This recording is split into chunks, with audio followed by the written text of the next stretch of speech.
Assalamualaikum warahmatullahi wabarakatuh. Apa kabar rekan-rekan semuanya? Selamat datang di channel Jejak Profesor ya. Semoga sahabat JP Channel semuanya dalam keadaan sehat walafiat dan dimudahkan semua urusannya. Baik, masih seputar Permendikti Saintek nomor 52 tahun 2025. Kita akan bahas rangkuman detail aturan mengenai profesi, karir, dan penghasilan dosen. Kalau kita lihat di dalam Permendikti Saintek tersebut ya, ada 3 pilar utama karir dosen ya. Jadi ini kita masuk ke karir dosen ya, ada 3 pilar utama. Jadi yang pertama ini berkaitan dengan profesi dosen ya. Jadi mencakup status, kualifikasi ya, dan kompetensi, dan juga adanya sertifikasi dosen ya. Kemudian secara struktur di sini membahas mengenai karir dosen ya, bagaimana pengelolaan kinerja ya, kemudian ada jenjang jabatan mulai asisten ahli sampai dengan guru besar, dan juga syarat promosi. Jadi ada promosi yang reguler dan ada loncat jabatan bagi yang memiliki prestasi yang luar biasa. Dan hasilnya apa? Penghasilan. Jadi penghasilan dosen jadi lebih jelas, lebih tegas ya, mencakup ya komponen gaji ya, tunjangan ya, dan juga penyetaraan ya. Ini yang khususnya yang berkaitan dengan dosen-dosen non ASN. Dan mengapa aturan ini diperbarui ya dari sebelumnya, yaitu Permendikbudristek nomor 44 tahun 2004 yang dinilai sudah tidak sesuai dengan perkembangan hukum dan kebutuhan masyarakat. Ya, tujuannya untuk meningkatkan tata kelola ya, profesi dan karir dosen yang lebih baik, lebih efektif ya, dan juga efisien, dan juga memberikan kepastian ya terhadap pemberian penghasilan bagi dosen. Kita masuk ke fondasi profesi, yaitu status dan jenjang jabatan akademik. Di pasal 2 ya, di situ dijelaskan mengenai adanya 2 jenis status dosen ya, ada dosen tetap dan dosen tidak tetap. Dosen tetap di situ dijelaskan ya, bekerja penuh waktu ya, dan beban kerja minimal sepadan dengan 12 SKS ya, dan memiliki kinerja yang terencana yang terkait dengan tridharma, mulai pendidikan, pengajaran ya, dan penelitian dan pengabdian masyarakat ya. Ini tiga karakteristik ya dari dosen tetap ya, semuanya terpenuhi. Sedangkan apabila salah satu saja tidak terpenuhi ya, maka disebut sebagai dosen tidak tetap. Kemudian juga jenjang jabatan akademik ya diatur di pasal 3 ya, mengenai asisten ahli ya, kemudian lektor ya, dan lektor kepala ya, dan juga profesor ya. Dan di situ catatan pentingnya adalah ya adanya hubungan pembinaan antar jenjang. Jadi untuk yang asisten ahli dan lektor itu dibina oleh lektor kepala atau profesor. Demikian juga lektor kepala, itu lektor kepala dibina oleh profesor, dan profesor ini mandiri dan juga bisa membina dengan dosen dengan jenjang jabatan akademik asisten ahli sampai dengan lektor. Di pasal 5 ya dijelaskan mengenai kualifikasi akademik minimalnya ya. Jadi untuk program diploma atau sarjana maka wajib lulusan program magister atau magister terapan. Jadi lulusan S2 ya. Untuk program magister atau doktor maka wajib lulusan program doktor atau doktor terapan. Jadi dosennya ya ini wajib memiliki program wajib lulus dari program dokter atau dokter terapan. Sebutkan secara singkat aturan untuk program, dan juga disebutkan secara singkat mengenai program profesi ya, program profesi dan juga spesialis. Selanjutnya di pasal 7 ya, itu dijelaskan ada 4 jenis kompetensi ya. mulai dari pedagogik ya, kemampuan merancang, melaksanakan proses pembelajaran dan mengoptimalkan potensi mahasiswa ya, dan juga ada kompetensi kepribadian ya, berkarakter luhur, menjadi teladan, memiliki stabilitas emosi, dan kompetensi sosial, kemampuan untuk berinteraksi, berkolaborasi, dan membangun jejaring. Dan kompetensi profesional ya, kemampuan menguasai ya, mengembangkan dan menerapkan keilmuan secara mendalam. Kemudian di pasal 17 dan pasal 19 itu diatur mengenai sertifikasi pendidik. Jadi syarat untuk mengikuti Serdos ya bagi rekan-rekan dosen ya, itu statusnya ya sebagai dosen tetap ya. Kemudian pengalaman kerja sebagai pendidik minimal 2 tahun. Di sini dihitung dari SK pengangkatan ya, pengangkatan sebagai dosen tetap. Jadi 2 tahun. Kalau setelah diangkat 2 tahun kan 1 tahun bisa mengajukan jabatan akademik ke asisten ahli atau ke lektor. Ya, kemudian 1 tahun berikutnya kan gitu. 1 tahun berikutnya bisa mengajukan jabatan bisa mengajukan Serdos ya. Karena dia sudah memiliki jabatan akademik minimal asisten ahli. Kalau pengangkatan pertamanya asisten ahli ya berarti ya bisa mengajukan ya. Jadi kalau asisten ahlinya dia 1 tahun setelah menjadi pendidik ya, kemudian 1 tahun sesudahnya bisa ya mengajukan untuk mengikuti Serdos ya. Atau pengangkatan pertama yang lektor maka bisa nanti juga untuk mengikuti Serdos setelah setahun dan lulus sertifikasi pendidik. Dan di pasal 19 ya dijelaskan mengenai uji kompetensi ya, penilaian portofolio yang biasa dilakukan ya. Untuk penilaian portofolio ini berkaitan dengan kualifikasi akademik dan unjuk kerja ya, tridharma ya, dan persepsi dari atasan ya, rekan sejawat ya, dan juga mahasiswa ya, pernyataan diri tentang kontribusi ya dalam tridharma. Dan Bapak Ibu sekalian, di pasal 27 dan 36 itu menjelaskan mengenai struktur karir dosen ya, menapaki jenjang akademik di pembinaan karir oleh perguruan tinggi. Di perguruan tinggi wajib melaksanakan pembinaan dan pengembangan karir melalui pengelolaan kinerja, rencana pengembangan karir ya, penugasan ya, dan juga promosi. Jadi ini kewajiban dari perguruan tinggi. Dan prinsip promosi dosen ya di pasal 36 dijelaskan kenaikan 1 jenjang yang lebih tinggi. Dan juga ada ketentuan mengenai dosen dengan pencapaian luar biasa dapat diangkat ya ke jenjang jabatan 2 tingkat lebih tinggi. Biasa dulu kita kenal dengan loncat jabatan. Ya, misalnya dari lektor ke profesor, atau dari asisten ahli ke lektor kepala. Jadi ada kenaikan 2 tingkat. Kemudian peta jalan promosi ya, maka syarat kunci ya kenaikan jabatan ini yang harus diperhatikan ya. Dan saya rasa ada sesuatu yang baru ya dari Permendikti-Saintek nomor 52 ini. Kalau kita lihat untuk kunci jabatan yang ke lektor ya di pasal 40 dijelaskan, ini memang tidak ada sesuatu yang baru ya. Proporsi angka kredit penelitian minimal 35% ya sama ya, syarat khusus publikasi untuk lektor juga minimal 1 publikasi karya. Nanti 1 publikasi karya ini karena di dalam permen tersebut tidak dijelaskan ya dia termasuk dalam jurnal nasional terakreditasi cinta berapa ya. Nah, nanti akan dijelaskan di petunjuk teknis ya.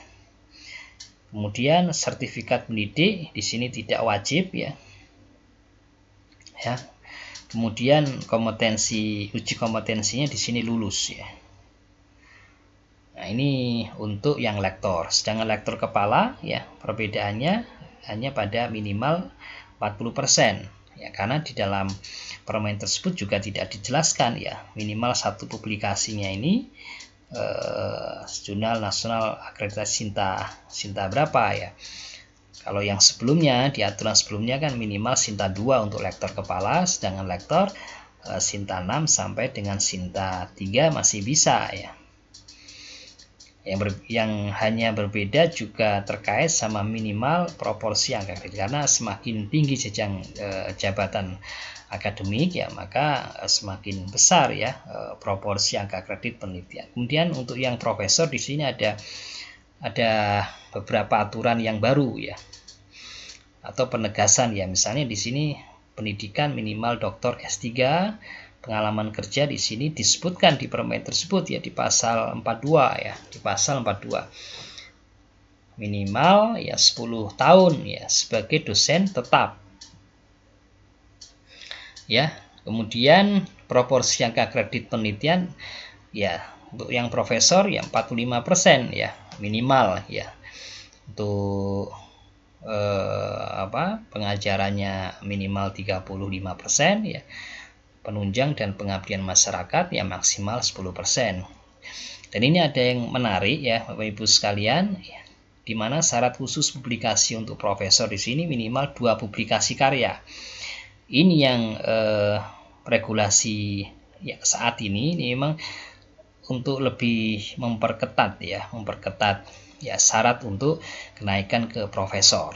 Ya, di sini dibuktikan dengan minimal 2 publikasi ya, atau 2 karya seni ya. Ya, nanti akan dijelaskan di juknis ya. Ya, bisa saja ini merupakan 2 publikasi di jurnal internasional bereputasi ya. Bisa dua-duanya sebagai penulis pertama, atau salah satu sebagai penulis kedua ya. Atau yang bisa jadi dari 2 publikasi itu ya, 1 publikasi di internasional bereputasi ya, 1 publikasi di Sinta 2 misalnya. Dua-duanya sebagai penulis pertama ya, bisa jadi seperti itu. Jadi nanti kita akan tunggu juknisnya. Ini yang menarik ini ya, Bapak Ibu sekalian, minimal 2 publikasi. Dan sertifikat pendidik di sini wajib memiliki ya, beda dengan kalau lektor dan lektor kepala tidak wajib. Di sini uji kompetensinya lulus ya, semuanya harus lulus UKOM ya, uji kompetensi. Dan penilaian ya, penilaian untuk AA dan lektor ya, ini di pemimpin perguruan tinggi dan juga LDikti ya. Jadi untuk yang PTN ya, PTN itu cukup di PTN-nya sendiri, dan di LDikti ya sampai saat ini juga melakukan penilaian ya untuk asisten ahli dan juga lektor. Kemudian untuk lektor kepala ya, pemimpin PTNBH ya, jadi di PTNBH itu sendiri, dan juga untuk yang swasta ke Dirjen ya, Dikti Saintek ya, Dirjen Dikti Saintek, ke Dirjen Dikti. Kemudian profesor ya ke Direktur Jenderal ya, ke Direktur Jenderal ya, sama ini untuk lektor kepala dan profesornya sama. Sedangkan untuk penetapan SK jabatan ya, siapa yang menandatangani, kalau asisten ahli dan lektor ya cukup pimpinan perguruan tinggi dan di LDikti ya untuk yang PTS. Dan lektor kepala ya di sini kalau untuk di sini pemimpin perguruan tinggi ya, PTNBH ya, PTNBH yang cukup tanda tangan, dan juga di sini kali ini menteri ya, lektor kepala menteri, kemudian profesor juga menteri. Untuk yang selanjutnya di bagian ketiga ya dalam Permendikti Saintek tersebut ya, dijelaskan mengenai struktur penghasilan dosen ya. Di sini ada gaji pokok dan tunjangan yang melekat ya, penghasilan lain ya. Jadi gaji pokok dan tunjangan melekat ini diatur di pasal 54 ya dan pasal 55. Untuk pasal 54 di sini mengatur mengenai gaji pokok dan tunjangan melekat yang diterima oleh dosen ASN yang sesuai dengan peraturan perundang-undangan. Sedangkan di pasal 55 bagi dosen non ASN ya dan juga untuk yang PTNBH dan juga PTS ya, ini wajib di atas kebutuhan hidup minimal. Dan tunjangan melekat ini ya tergantung ya di perguruan. Kalau di swasta tergantung di perguruan tinggi swastanya ya, di situ ada tunjangan pangan ya, misalnya ada tunjangan atau biaya hidup ya, ada tunjangan keluarga ya, seterusnya ya. Dengan untuk penghasilan lain ya diatur ya di pasal 56 ya mengenai tunjangan profesi dosen ya. Misalnya untuk PNS juga ada tunjangan fungsional ya. Dan tunjangan khusus ya bagi yang ditugaskan di daerah khusus ya. Dan tunjangan kehormatan khusus bagi profesor ya. Dan juga tunjangan yang berkaitan dengan maslahat tambahan. Dan memahami ragam tunjangan ya, syarat dan juga besarannya. Di pasal 57 dan di pasal 63 dijelaskan bahwa syarat dosen tetap itu memiliki di syaratnya ya untuk mendapatkan tunjangan profesi dosen tetap memiliki serdos ya, memenuhi beban kerja dan indikator kinerja ya, jumlahnya 1 kali gaji pokok. Untuk tunjangan kehormatan profesor ya diatur di pasal 60 dan pasal 63. Syarat dosen tetap memenuhi, berarti semuanya di sini memenuhi beban kerja ya dan indikator kinerja ya. Kemudian besarannya di sini 2 kali gaji pokok ya. Dan tunjangan khusus ya pasal 59 dan juga pasal 63 untuk dosen yang bertugas di daerah khusus ini 1 kali gaji pokok. Di tunjangan profesi dan kehormatan bisa diberhentikan sementara jika beban kerja atau indikator ya kinerja dosen tidak terpenuhi. Ya. Jadi itu yang berkaitan dengan syarat dan besarannya. Dan panduan penyetaraan ya bagi dosen non ASN. Jadi kalau Bapak Ibu sekalian di sini ada asisten ahli ya masa jabatan TMT sampai dengan seterusnya ya mentoknya di 3B ya penyetaraan ke 3B. Masa kerja dihitung dari TMT jabatan akademik pertama di sini ya. Di TMT dihitung dari TMT jabatan akademik pertama. Ini nanti TMT-nya itu dari jabatan akademik pertama. Jadi kalau jabatan akademik pertamanya adalah asisten ahli berarti dihitung dari TMT untuk asisten ahlinya. Untuk asisten ahli di sini penyetaraannya 3B. Yang lektor TMT sampai dengan TMT plus 3, ini maksudnya plus 3 tahun. Berarti bisa ya dari 3B ke 3C. Kalau di atas TMT plus 3 ya, jadi di atas 3 tahun ya, di atas 3 tahun maka bisa 3D. Tapi mentok di sini. Jadi Bapak Ibu sekalian kalau tidak mengajukan ke lektor kepala ya nanti mentok ke golongan 3D. Untuk lektor kepala TMT sampai dengan selanjutnya ini bisa 3D ya, 3D. Kemudian bisa ke 4A ya, dan bisa ke 4B atau bisa ke 4C dengan SKI passing. Ini kalau yang lama ya penyetaraan 4B atau 4C hanya untuk yang memiliki SKI passing sampai dengan 2025. Dengan profesor TMT sampai dengan pensiun 4A ini untuk yang lektor kepala ya sampai dengan 4D, dan dari 4D ke 4 ini hingga 4E. Tapi untuk 4D ke 4E ya, untuk setara menjadi 4E maka wajib ada syarat tambahan yaitu 200 angka kredit. Seperti yang dulu itu 850 ya angka kredit untuk yang 4D, sedangkan 4 ini adalah 1050 ya. Jadi harus ada tambahan 200. Ketentuan yang lain yang perlu diketahui terkait dengan beban kerja dosen di pasal 24 yang mencakup tridharma dan tugas tambahan. Tugas tambahan di luar PT untuk dosen PNS diakui setara 9 SKS. Juga bagi dosen non-ASN yang dia menjabat sebagai pimpinan ya, dan juga pejabat struktural ini bisa minimal 9 SKS ya untuk dharma pendidikan saja. Dan kode etik di sini ditekankan ya di pasal 26 bahwa dosen wajib menjunjung tinggi integritas akademik, menghindari konflik kepentingan dan tidak menerima gratifikasi dari mahasiswa dan dari pihak manapun. Dan juga yang menarik di pasal 47 ya diatur mengenai profesor emeritus, itu profesor yang pensiun dapat diangkat kembali di PTS ya hingga usia 75 tahun untuk pengembangan ilmu. Ya. Di masa transisi ini apa yang berlaku? Di aturan yang lama ya Permendikbudristek nomor 44 tahun 2024 dinyatakan tidak berlaku, dijelaskan di pasal 67 dan di pasal 66 yang terkait dengan poin-poin penting peralihan usulan kenaikan jabatan yang diajukan pada tahun 2025 tetap diproses dengan aturan yang lama yaitu Kepmen nomor 63 ya tahun 2025. kinerja dosen sebelum peraturan ini tetap diperhitungkan.